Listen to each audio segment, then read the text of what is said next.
Kita coba masuk ke jendela kehidupannya Namrud di zaman Ibrahim alaihissalam. Namrud ini dia coba mengikrarkan dirinya. Awal dia dinobatkan jadi raja setelah ayahnya meninggal.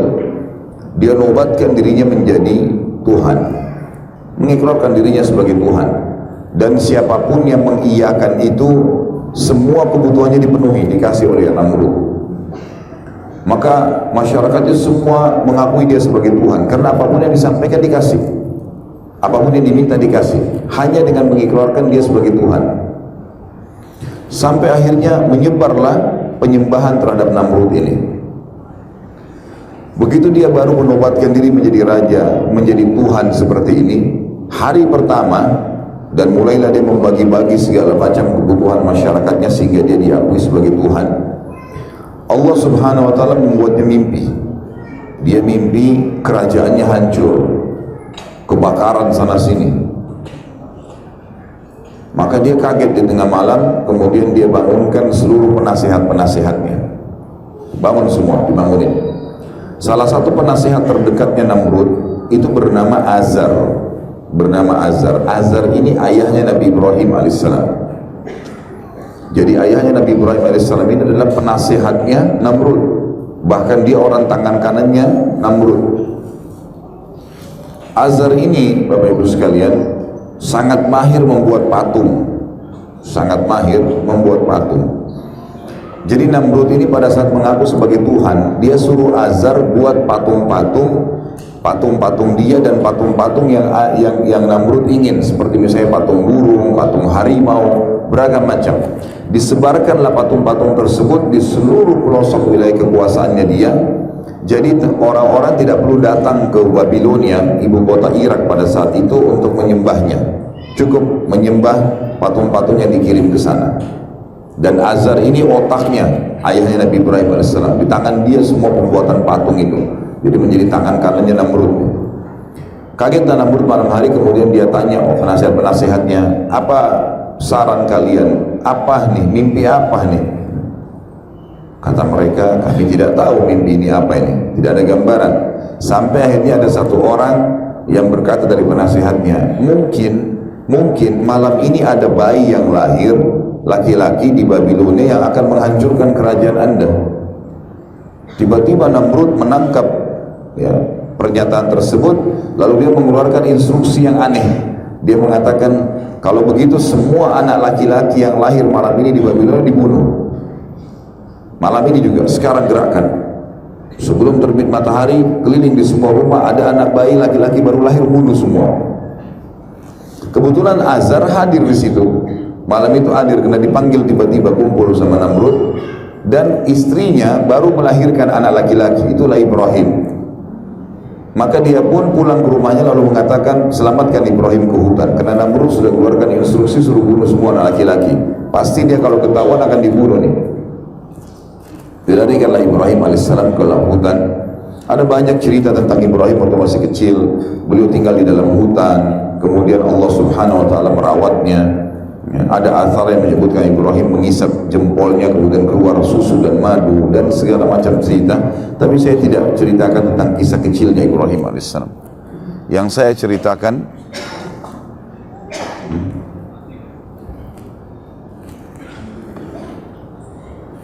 Bismillah, yang saya ceritakan adalah Ibrahim alaihissalam mulai dinobatkan jadi nabi. Namrud waktu mimpi dan menjadi raja tadi umurnya 30 tahun. 40 tahun kemudian setelah Ibrahim berumur 40 tahun, berarti Namrud sudah berumur berapa? 70 tahun. Jadi selama 40 tahun itu Namrud dianggap Tuhan benar oleh masyarakatnya. Sudah tertanam betul-betul keyakinan tersebut. Sampai wilayah kekuasaan Namrud banyak kuil-kuil yang dibuat, tempat sesembahan, tempat sesembahan. Yang tempat sesembahan tersebut dipenuhi oleh dengan patung-patung. Di antaranya adalah patung Namrud. Jadi lebih baik yang di handheld Ustaz dilepas pakai yang ini aja. Masya Allah. Ya. Baik. Dimatiin aja. Konflik jadi Ustaz. Baik. Konflik.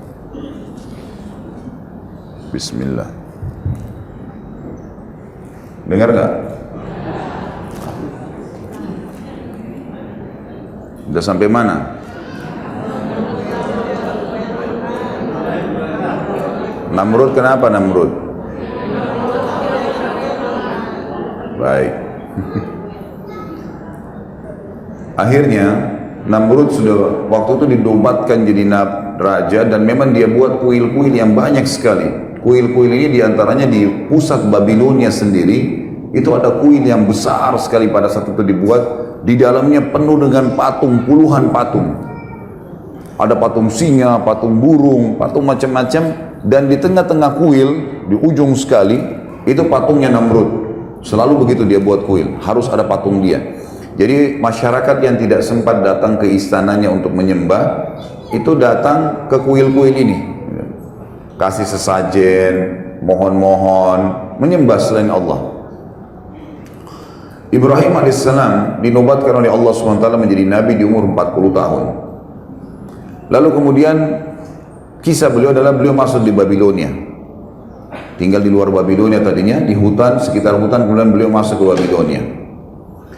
Ringkas cerita itu kisah Nabi Ibrahim alaihissalam panjang ya. Pada saat dia pertama mengenal Tuhannya, melihat bintang, melihat bulan, melihat matahari, terus saja sampai akhirnya dia mengenal Allah Subhanahu Wa Taala, mengatakan tidak mungkin ada Tuhan yang bisa hilang seperti matahari yang menghilang, bulan yang tidak kelihatan dan seterusnya. Setelah terbenamnya matahari tidak kelihatan lagi mataharinya, atau bulan setelah terbitnya matahari tidak kelihatan.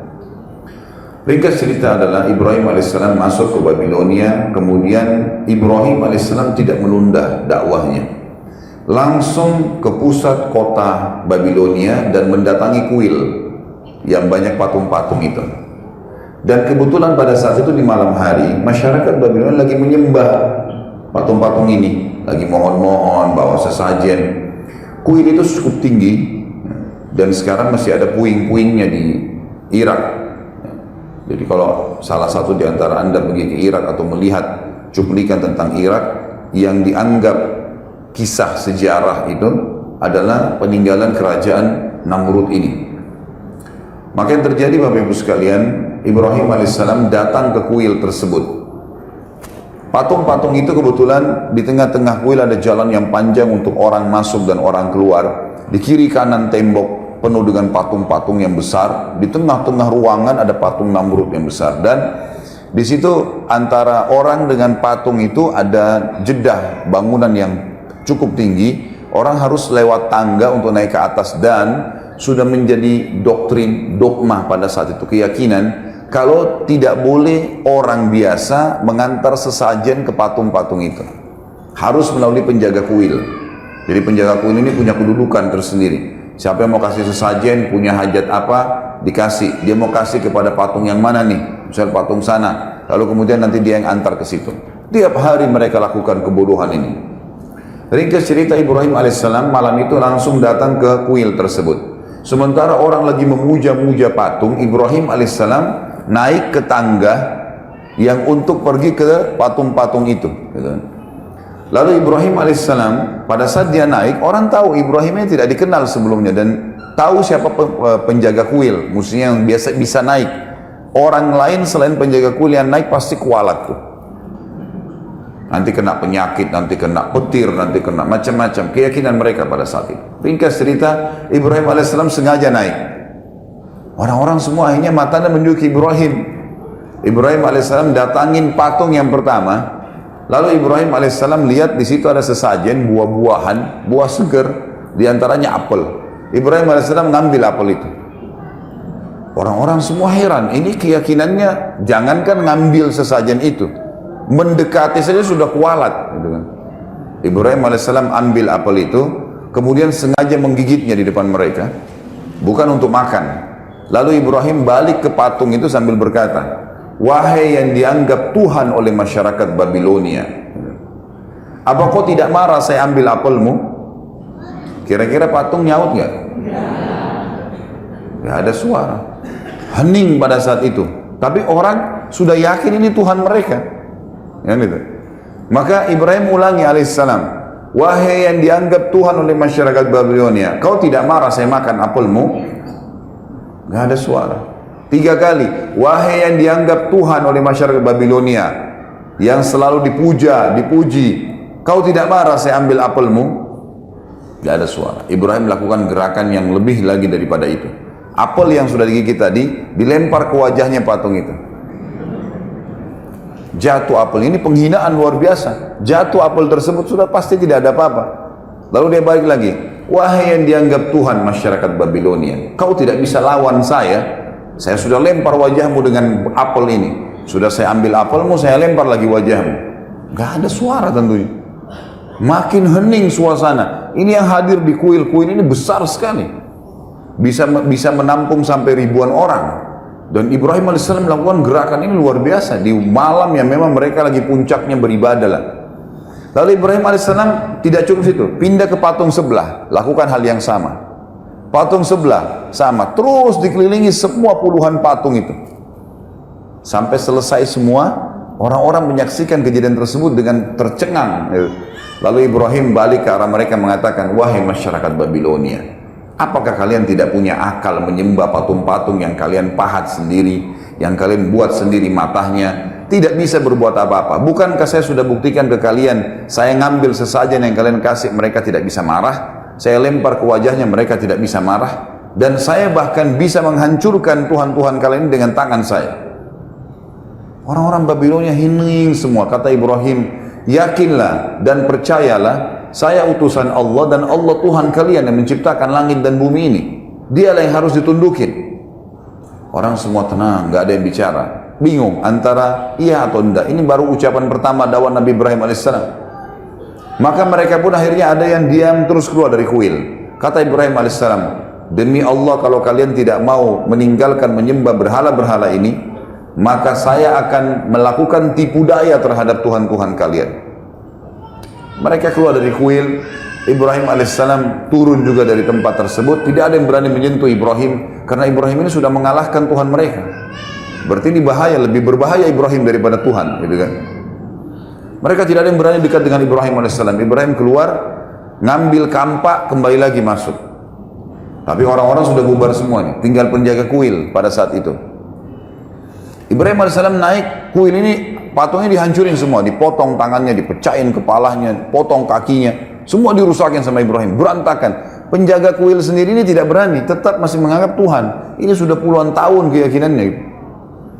Dihancurin semua sama Ibrahim AS, lalu kepala-kepala patung itu, tangannya, kakinya ditumpukin di patungnya Namrud yang besar. Lalu kampak yang Ibrahim pakai AS menghancurkan tadi ditaruh di tangannya patung Namrud. Udah Ibrahim AS pergi. Besok pagi mereka mau ritual lagi, bawa lagi sesajen, berantakan semua kuil tersebut. Mereka bilang, siapa yang buat nih? Kok bisa terjadi begini pada Tuhan-Tuhan kami? Penjaga kuil bilang, tuh anak muda yang semalam tuh, Ibrahim. Panggil Ibrahim, panggil Ibrahim. Begitu Ibrahim datang, mereka mengatakan, Al-Quran menceritakan, anta fa'alta hadha bi'alihatina ya Ibrahim. Apa kau yang buat ini terhadap Tuhan kami wahai Ibrahim? Apa jawab Ibrahim? Yang pegang kampak itu siapa? Kok tanya saya? Itu kampak kan di tangannya patung yang besar. Tanya kalau dia bisa ngomong, gitu kan? Maka Allah mengatakan mereka pun kembali ke diri mereka sendiri. Benar nih, kan gitu. Nggak mungkin Tuhan tidak bisa membela dirinya, dan juga tidak mungkin secara akal dia bisa sebenarnya menghancurkan yang lainnya. Lalu kata mereka, pada kondisi hening semuanya. Mereka ada satu orang yang nyaut, ini kita harus lapor kepada Tuhan kita yang paling besar, Namrud. Namrud kebetulan punya tradisi Bapak Ibu sekalian, setiap pagi dia selalu setelah mandi rapi segala duduk di singgasananya, ada gorden yang nutupin antara dia dengan orang-orang di depannya. Begitu selesai dia duduk, sudah rapi semua, singgasananya sudah rapi, mahkota sudah rapi, dibuka gorden tersebut. Begitu dibuka, maka seluruh orang yang ada di depannya sujud kepada dia bertahun-tahun, mengatakan wahai Tuhan Namrud, termasuk istri dan anaknya, setiap pagi, gitu kan? mengatakan wahai Tuhan yang Namrud, Tuhan Namrud, nggak bisa tidak lagi mengatakan Raja Namrud, Tuhan. Dan itu terjadi bertahun-tahun.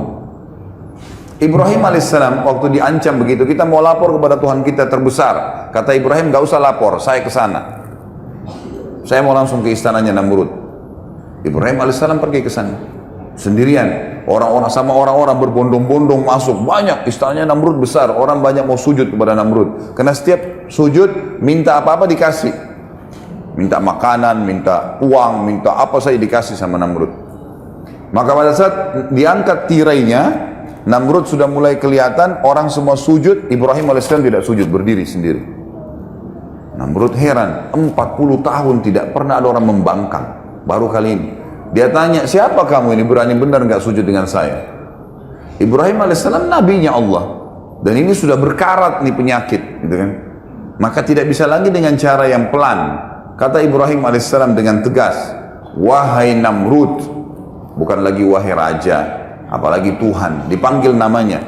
Anak istrinya saja nggak berani panggil namanya Namrud, Tuhan Namrud. Wahai Namrud, dari mana kau mengaku sebagai Tuhan? Kamu manusia biasa seperti saya. Kamu punya dua mata, saya juga punya dua mata. Kamu punya dua kaki, punya dua tangan, saya juga sama. Kamu juga sama seperti saya, lahir dari rahim seorang wanita, kemudian bayi, anak-anak, remaja, tua seperti kamu sekarang, dan kau juga akan mati. Tuhanku dan Tuhanmu, serta Tuhan segala sesuatu ada namanya Allah. Allah itu menghidupkan dan mematikan. Kita bayangkan di posisi Namrud, kaget luar biasa, belum pernah ada yang bantah ketuhanannya seperti ini. Tapi dia tidak mau tunjukkan, dalam kondisi itu dia tidak mau tunjukkan kalau dia ini terkalahkan. Maka dia bilang, wahai Ibrahim, kau ngaku punya Tuhan, dan Tuhanmu itu kau bilang tadi menghidupkan dan mematikan. Saya juga Tuhan yang bisa menghidupkan dan mematikan. Apa kau mau bukti? Kata Ibrahim, tentu saja, silakan buktikan. Dia bilang, ada satu pengawalnya, dia bilang, tangkap siapa saja lewat depan istana sekarang. Dua laki-laki yang lewat, siapa saja tangkap. Ditangkaplah dua orang, masuk. Kemudian kata Namrud, bunuh yang satu biarin pergi, dan kasih hadiah apapun yang dia mau. Dibunuhlah yang satu biarin pergi. Kata Namrud, lihat, saya mematikan dan saya menghidupkan, gitu kan. Benar nggak ini pemikirannya? Ini konyol ini, karena orang yang disuruh pergi sudah hidup sebelumnya. Ini orang yang mati memang sudah sunnatullah, ditusuk ya mati, gitu kan. Tapi dia pakai akalnya sebagai manusia, tidak mau kalah, gitu kan. Lalu Jibril AS datang membisikkan kepada Ibrahim, ini orang ini sudah kufur kepada Allah, nggak bisa lagi. Kamu memberikan contoh di bumi ini, dia akan cari terus akal. Coba kasih contoh di langit. Kata Ibrahim, wahai Namrud, kalau begitu, Tuhanku dan Tuhanmu, dikatakan Tuhanmu Allah, setiap pagi menerbitkan matahari dari timur, terbenam di barat. Apa kau bisa? Ini matahari tiap hari terbit, tiap hari terbenam. Bisa kamu lakukan? Kalau tadi kan dikasih contoh manusia. Diam, kata Allah, fabuhital ladzi kafar, maka orang kafir itu terdiam, tidak bisa ngomong. Dalam keadaan marah dia, tidak punya jawaban, dia mengatakan, tangkap nih orang, Ibrahim, penjarakan. Meeting cepat sama orang-orang pejabat-pejabatnya, kumpul, lalu kemudian bermusyawarah. Nih diapakan Ibrahim? Saya mau Ibrahim dibunuh, tapi jangan mati biasa. Kalau cuma tusuk penggal kepalanya udah biasa itu. Cari mati yang luar biasa, yang spektakuler, yang bisa membuat orang lain taubat. Tidak ada lagi yang mau buat seperti itu. Musyawarah sampai seminggu muncul ide. Waktu itu Ibrahim sambil di penjara alaihissalam. Muncul ide buat api, bakar. Tidak ada cara membunuh manusia yang menyakitkan mengalahkan api. Karena kalau dibakar, terbakar kulitnya, dia teriak kesakitan, sampai mati, dan matinya lama lagi. Itu yang paling efektif. Namrud bilang, baik, keluarkan semua biaya, kerahkan semua tenaga, buat api, bukan api 2-3 meter tingginya, diameternya misalnya, ukuran tempatnya, enggak, dibuat sekitar 30-40 siku ke langit. Jadi sekitar 17,5 meter. Untuk membunuh manusia, bakar api unggun saja sudah bisa dibakar gitu. Tapi ini enggak, dia buat api yang luar biasa supaya seluruh masyarakat dunia bisa menyaksikan. Dibuatlah tumpuhan yang tinggi, kemudian di tengah-tengahnya dipenuhi dengan api bara besar sekali, dan itu dibuat sengaja tinggi sehingga orang dari jarak jauh pun bisa melihat, gitu kan. Misal kalau kita bilang di atap, kita lihat ini jadikan pondasi, atap inilah tempat api itu. Orang dari jauh pun bisa melihatnya.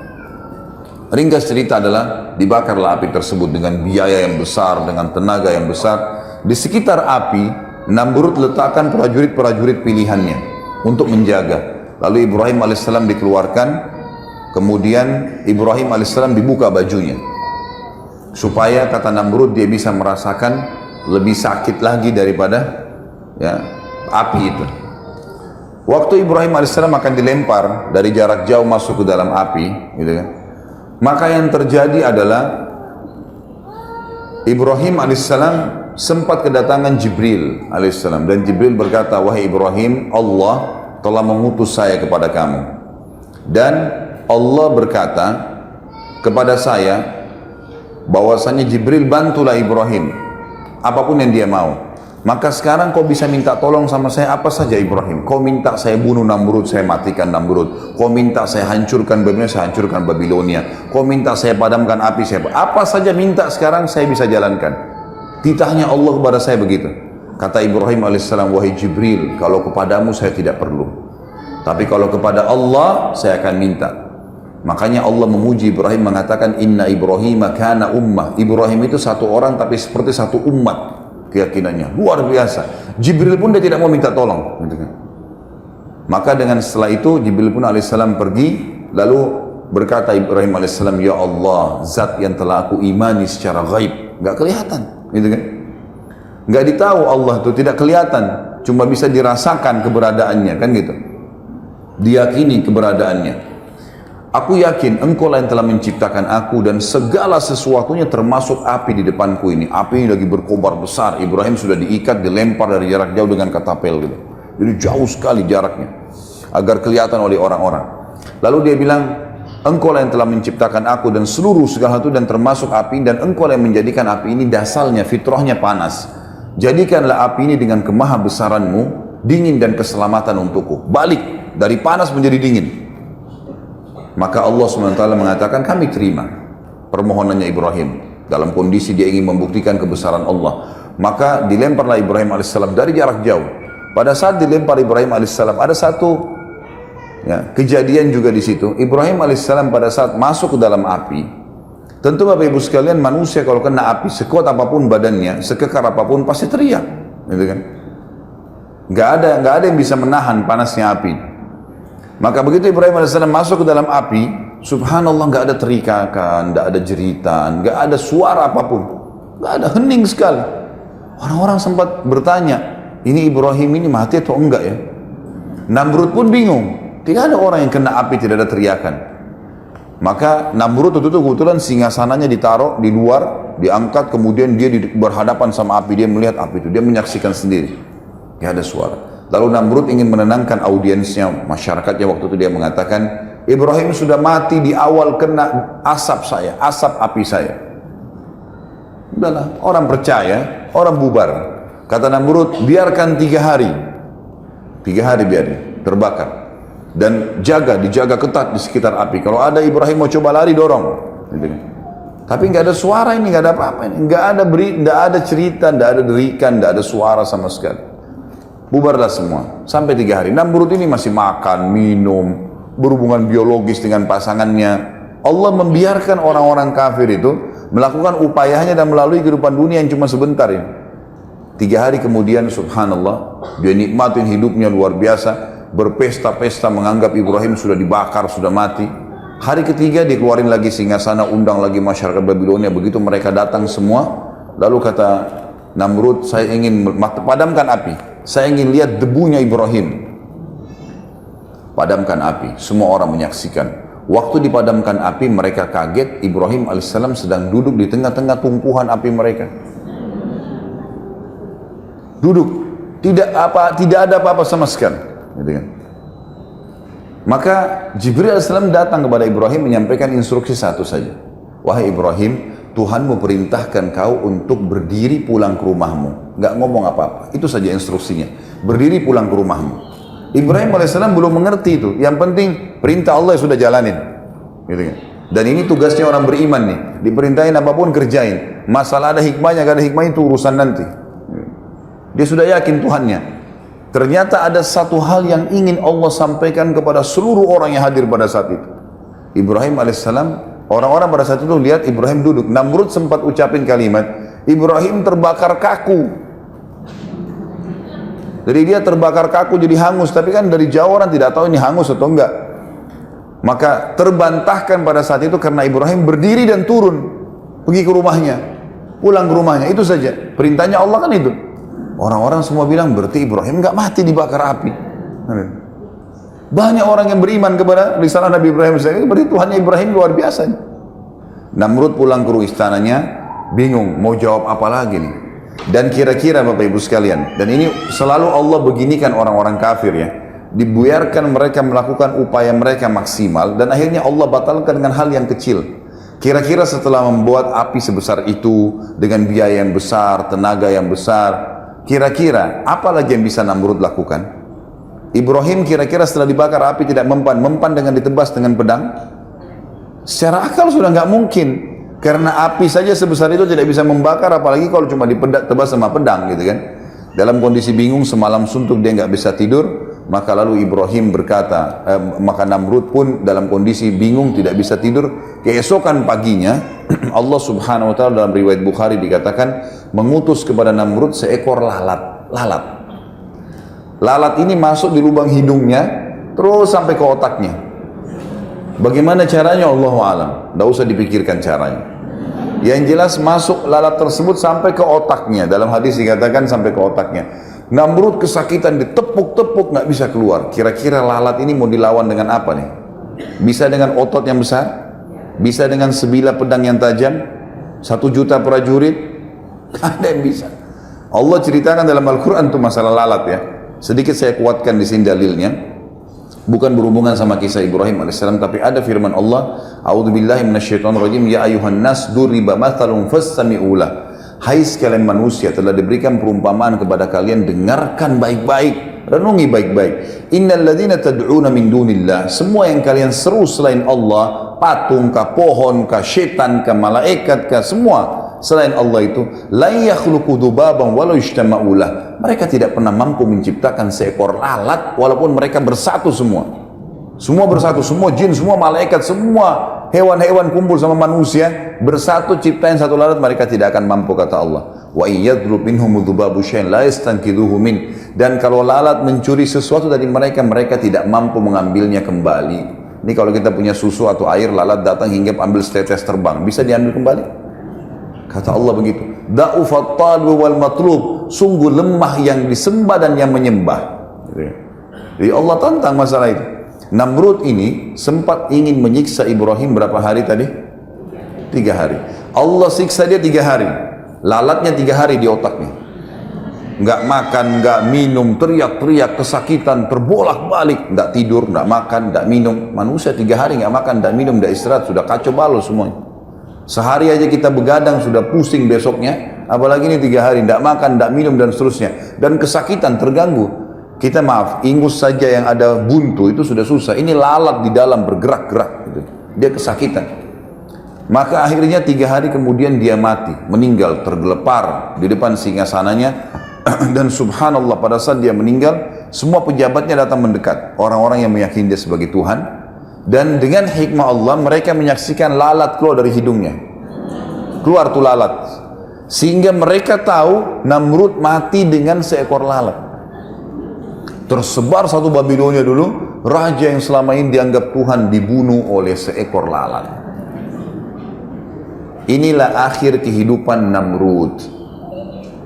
Bapak Ibu sekalian, Allah berikan kita akal fikiran, hati nurani, akal dengan kecerdasannya untuk berfikir, membedakan mana benar, mana tidak. Hati nurani dengan perasaannya, bisa pekah, mengetahui mana yang disuka, mana yang tidak disuka, mana yang harus diikutin dan mana yang tidak diikutin. Sebenarnya sudah cukup dengan 1-2 sampel. Ingat, tidak semua orang beriman itu mati badannya wangi, tidak semua. Tapi 1-2 orang Allah perlihatkan. Tidak semua orang yang jahat itu meninggal badannya meletup-letup rusak, enggak. Tapi 1-2 orang Allah perlihatkan. Karena kalau setiap orang kafir mati badannya rusak, enggak ada orang kafir nanti. Allah memang sengaja menguji dengan keimanan dan mau beriman enggak, gitu kan? Jadi harus ambil pelajaran. Kalau Bapak Ibu tentu yang sudah pernah susun skripsi S1, tesis S2 atau disertasi S3, di Indonesia ini ada namanya penelitian lapangan.